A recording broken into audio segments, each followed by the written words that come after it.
অন্তর্বর্তীকালীন সরকার সফল হোক, তারেক রহমান। দৈনিক সংবাদ দিগন্ত পত্রিকার সাথে যুক্ত আমি সুমায়া তন্নি।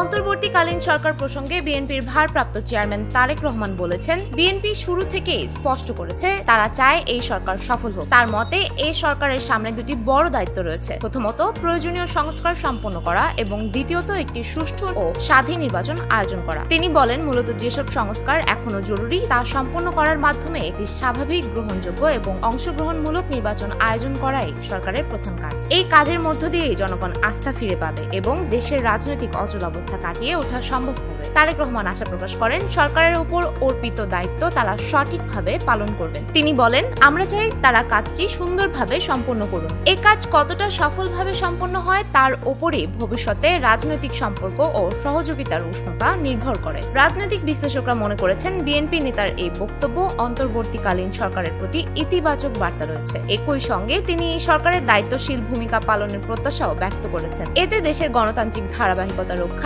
একটি যৌথ দায়িত্ববোধের ইঙ্গিত পাওয়া যাচ্ছে।